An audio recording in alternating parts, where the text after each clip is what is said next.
aux associations d'avoir un meilleur rôle de médiateur entre partis politiques et population. Et là, vraiment, je tiens à signaler un petit problème qu'on a eu dans la mentalité des jeunes associations, c'est le souci de la neutralité qui était excessive. Vraiment, c'était... Moi, je suis psychologue, donc je peux dire que c'était pathologique même. On avait peur, tellement peur, angoissé, et on avait peur d'influencer les lecteurs, l'observateur, la personne qu'on allait former. Alors, on ne parlait pas du tout des programmes ni des orientations des partis politiques.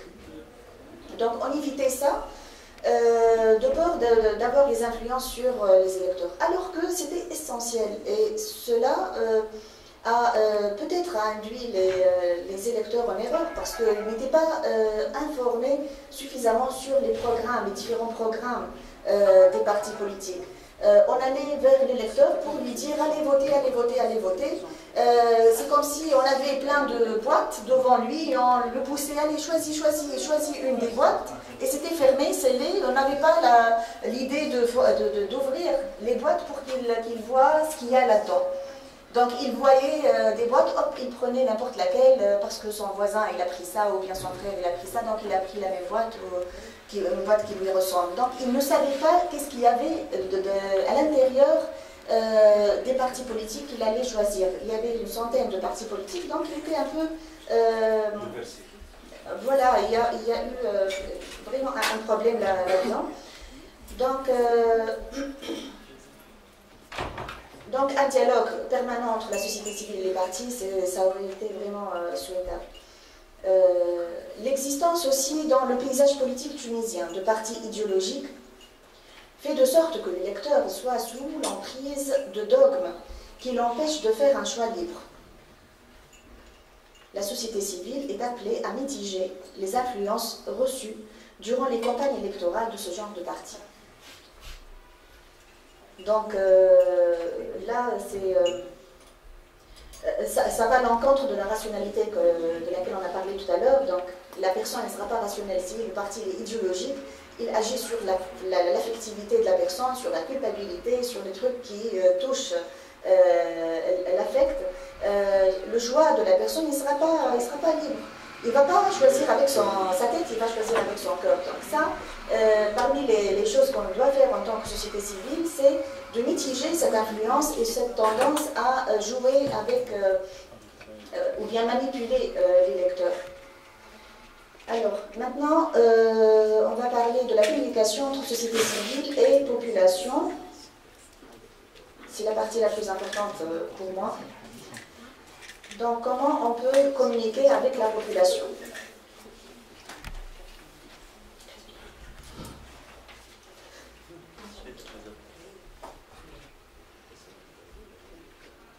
Alors, le principal obstacle de la démocratie en Tunisie est la communication politique, qui crée un grand écart entre l'élite dirigeante et le citoyen ordinaire de la Tunisie profonde.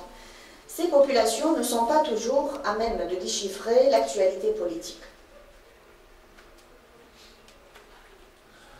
La société civile peut pallier, ça c'est une proposition, entre autres, c'est ce qui m'a mis à la tête, la société civile peut pallier à cela par le lancement par exemple de radios locales utilisant le dialecte local pour discuter de l'actualité politique. Donc des radios pas régionales mais vraiment locales qui parlent le dialecte نتاع الجنوب ونتاع الشمال ونتاع كل واحد بلغته الديالكت نتاعو معناها مش بالتونسي.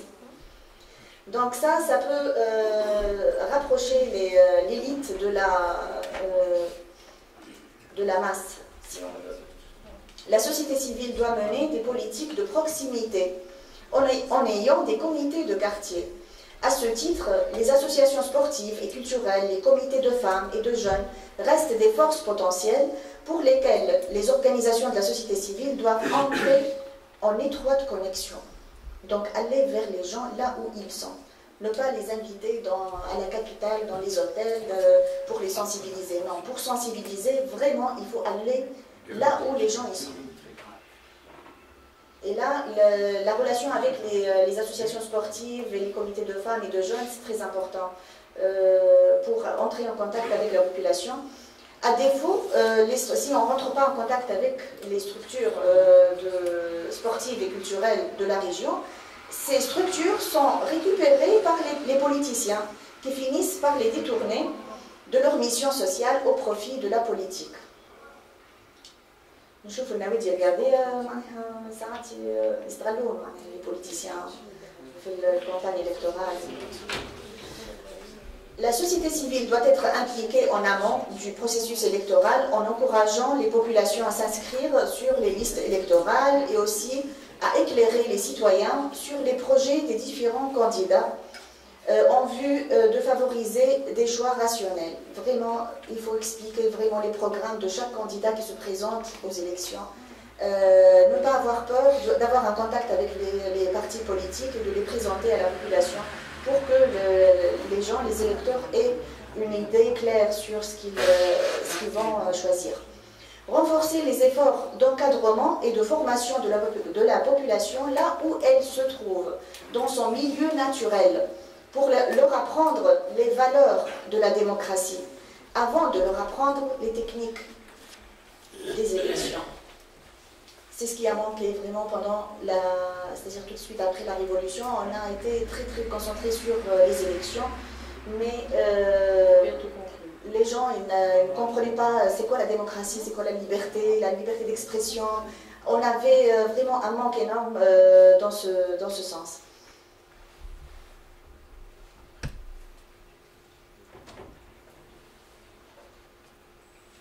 Avant de pousser les électeurs vers le vote, leur apprendre comment lire avec un œil critique les programmes proposés par les partis, pour que l'électeur sache choisir le parti qui défend le mieux ses droits.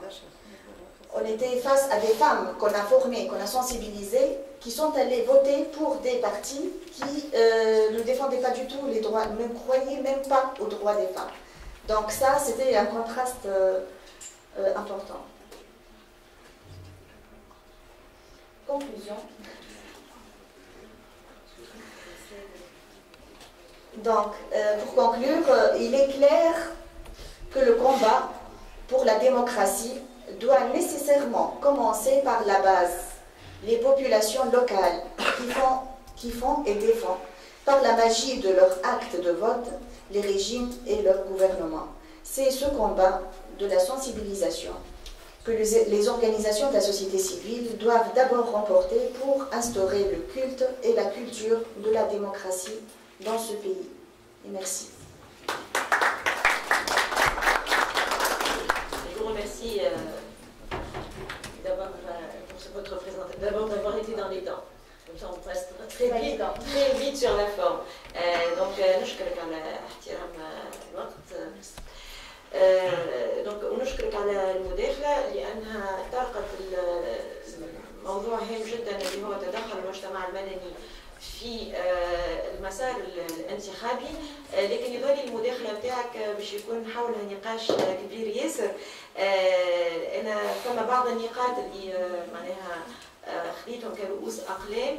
الحديث على la sensibilisation pour avoir le même niveau d'information sur les pratiques démocratiques. On peut se poser la question si c'est un travail de la société civile en phase électorale ou préélectorale immédiate, ou si ce n'est pas le travail de la société civile dans la profondeur du temps et de l'espace et des territoires, puisqu'il ne s'agit pas de dire de faire une tournée sur l'ensemble des populations du pays pour leur expliquer la démocratie juste en phase préélectorale. C'est le travail de sensibilisation non seulement sur les élections, mais c'est un travail de sensibilisation sur l'ensemble du processus démocratique, sur les valeurs humaines, sur la Constitution qui est aujourd'hui en place et on a le sentiment qu'elle a été mise dans un tiroir et qu'elle n'est pas encore on ne se l'est pas approprié. المواطن مازال ما خداش الدستور وما ولاش الملك نتاعو. لكن فما ممكن نقطتين مهمين كذلك أن نرجعوا لهم في النقاش. هو الحديث على rôle médiateur entre partis politiques et population. Je crois que ça va susciter beaucoup de débats parce que finalement, est-ce que le rôle de la société civile, c'est de transmettre le programme politique des partis? Je crois que c'est leur travail, on posera la question ensemble. Est-ce que c'est à la société civile d'expliquer les programmes politiques des électeurs et d'être finalement une espèce d'annexe ou de bureau ou de واحدة انتخابية معناها جانبية للأحزاب السياسية et à ce moment-là on va reprocher à ceux qui ont des pratiques pas très nettes dans leur rapport à la population, on va avoir les mêmes pratiques qu'eux. Qu'est-ce que vous entendez finalement par ce rôle médiateur? Limiter les influences dogmatiques, on est d'accord. Mais comment limiter les influences dogmatiques? Est-ce que c'est en transmettant le programme politique de certains partis dont on aura fait le choix, et à ce moment-là, on sera un appendice des partis politiques, ou est-ce que, justement, en donnant à la population, dans la profondeur du temps et du territoire, comme je l'ai dit tout à l'heure, les outils pour avoir le libre choix. La deuxième chose qui est importante dans ce que vous avez dit, et qui pourra être discuté aussi, c'est ce rapport avec les structures locales. Finalement, vous faites un balancier. Si ce n'est pas la société civile qui va se prendre en main ces structures locales, les partis politiques vont les prendre en main. Mais ces structures-là sont la société civile. Les associations sportives, les associations culturelles, les comités de femmes et les comités de jeunes font partie de la société civile. Ils sont eux-mêmes la société civile. Donc, comment imaginer le réseautage à l'intérieur de la société civile pour avoir quel type de rapport avec les partis politiques? Donc, c'est un petit peu un résumé de votre présentation et de ce que je pense être des choses importantes à soulever, mais je pense que l'assistance a relevé bien d'autres choses extrêmement intéressantes dans ce que vous avez dit. On va y revenir. Donc, باش ننطلقوا توا مع المداخلة الثانية اللي هي مداخلة السيد كريم عبد السلام باش يتحدث على دور المجتمع المدني الناشئ في انجاح المسار الانتقالي. السيد كريم عبد السلام هو رئيس جمعية العدالة ورد الاعتبار، وهو من الناس اللي تعرضوا لمظالم وكان من الموقوفين السياسيين، مش عارفه اسمهم دونك من المساجين السياسيين، وهو دونك رئيس الجمعيه هذه باش يقدم لنا وجهه النظر. تقريبا متباعدين في تشخيص العلاقه المجتمع المدني الناشئ والفاعلين الجدد مع المجموعه والسبق الذي كان في تونس، يعني من تقريب تونس كانت يعني من البلدان الافريقيه والعربيه اللي اسست حركه حقوقيه قديمه. 78 تاسيس الرابطه، 80 يعني فرع منظمه العفو الدوليه، 77 الرابطه 77، والثمانينات يعني بدايه يعني فرع مكتب تونس لمنظمه العفو الدوليه. هذا ما اعطانا سبق على المستوى التاريخي وعلى المستوى المرجعي، وبالتالي اعطى سبق مضموني. الحركه الحقوقيه هي حركه قديمه في تونس، ونعتقد ان هناك يعني كما قلت التشخيص ان هناك زوز تشخيصات. التشخيص الاول انه هناك قاطعه ما بين المجتمع المدني الناشئ مع المجتمع مع الجمعيات والاوعيه التاريخيه، ولا تشخيص اخر يقول هناك شكل من اشكال الاستمراريه، وانا اعتقد هذا رايي انه هي نتيجه التراكم الكمي لهذا المرجعيه التاريخيه والمضمونيه.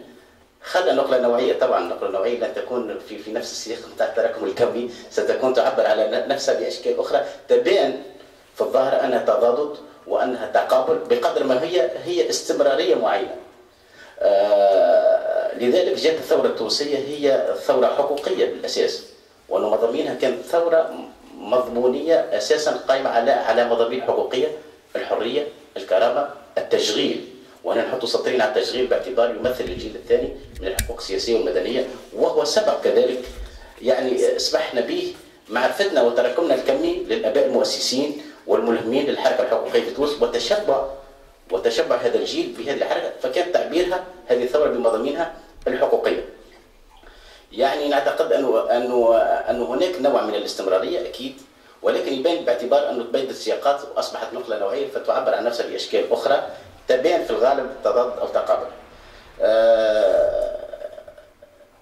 هناك زاد في دور الفاعلين الجدد هناك يعني بعض الاشكاليات، باعتبار انه جات في سياق معين بعد سقوط حائط برلين، بعد سقوط الايديولوجيات. طبعا اصبح معنى اخر للانتشار والارتكاز السياسي. واليوم حتى ولو المجتمع المدني يتنشأ ولا الفعل الجدد، هناك مشكل تهويه قاعد يتعرضوا باعتبار مع احداثيات الواقع السياسي الجديد. هناك اشكاليه للانتساب او لهويه معينه، باعتبار لم يجدوا انفسهم ضمن السياقات القديمه من الارتكاز والانتشار القديم، او يجدوا انفسهم استطاعوا ان يعبروا عن انفسهم عن ثقافتهم الجديده، اللي كانوا بالفعل هم الفاعلين المحددين في الثوره، باعتبار ان الثوره جاءت بشكل افقي جماهيري، ولم تكن هناك يعني تأطير يعني سياسي او اي شكل من اشكال التأطير. الثقافه الجديده اللي جاءت بها الثوره هي ثقافه تصعيد الانا على حساب بقيه التنظيمات والتشكيلات الرسميه او غير الرسميه. اصبح للانا، اصبح للفرد هناك تجلي، واصبح الفرد يستطيع ان يقوم بفعل مباشر باعتبار استعمال التقنيات الحديثه النيو ميديا اللي كانت تقريبا محدد في شكل من اشكال الثوره، وان كان تويحها يسمح بالتعبير الفردي على حساب التعبيرات القديمه اللي هي شكل الاوعيه القديمه بتاع تشكيل المجتمع المدني سواء احزاب او منظمات. واصبح كل فرد يستطيع ان يقوم يصبح صوته باين وواضح. هذا غير ثقافه التأطير وقنونه التغييرات الاجتماعيه. المساله الثانيه انه يعني منها المجتمع المدني الناشئ. طبعا يعني انا مش مرتب على الامور، يعني ما بين مخاطر وما بين ايجابيات وتحديات.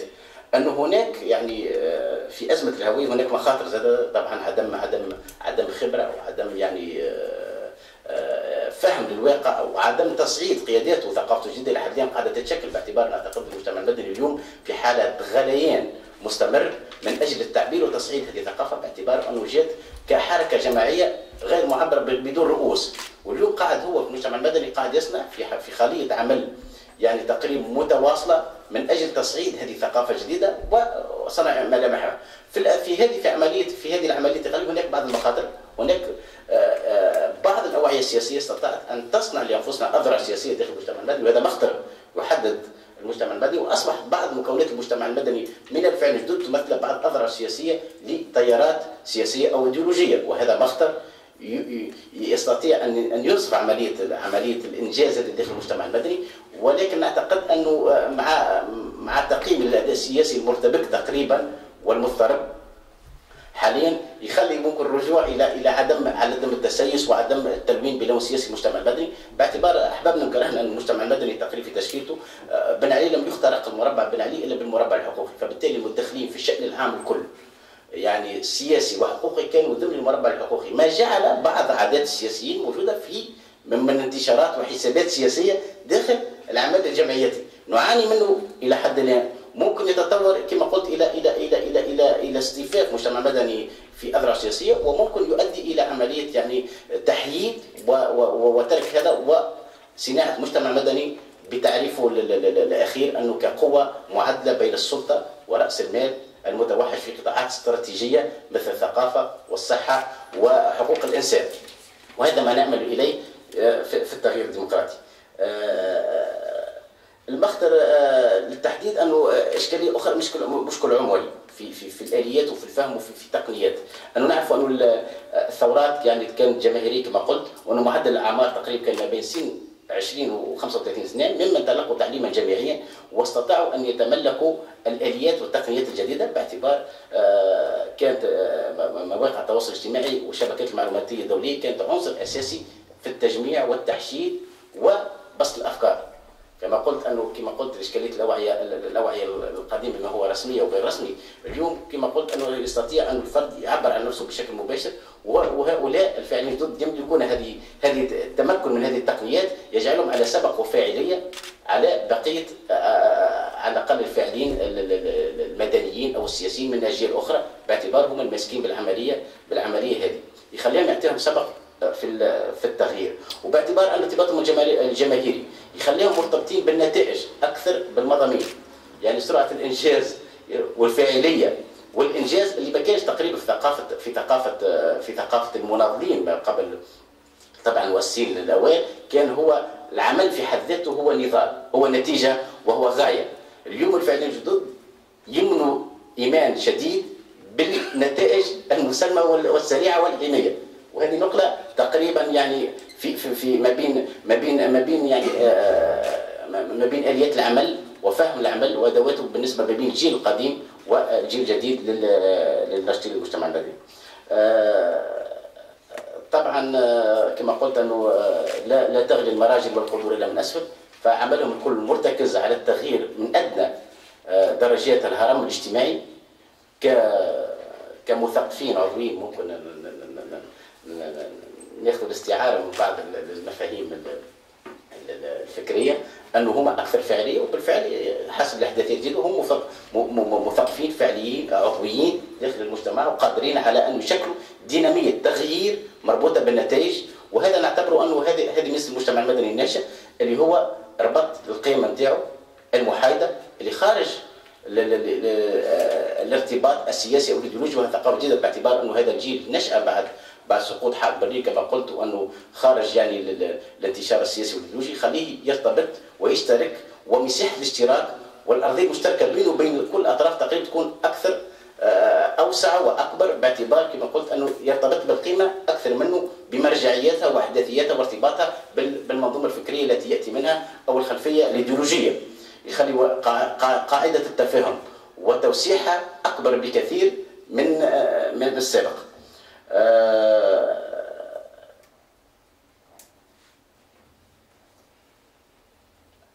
كما قلت انه يعني الاعلام الجديد، وهذا يعني الفاعلين بالنسبه للثوره يعني سيكون هناك يعني حسب الاحصاءات الاخيره انه ماشيين احنا نحو الديمقراطيه المباشره، وهذه اخر تجربه صارت في تشيك تقريبا نسبه الناخبين كانت معدل 35% على الانترنت، مما وهي حسب المعايير الدوليه ممكن 30% يعني من حجم الناخبين انه تكون يصوتوا ويكون العمليه انتخابيه صحيحه. يعني ممكن تو في تشيك تكون عمليه انتخابيه 100% كلها على الانترنت، بشكل انه يجعل كما قلت انه عمليه الانتشار نتاع التاطير السياسي والتنظيمي الهيكلي للمجتمع تتبدل من ديمقراطيه تمثيليه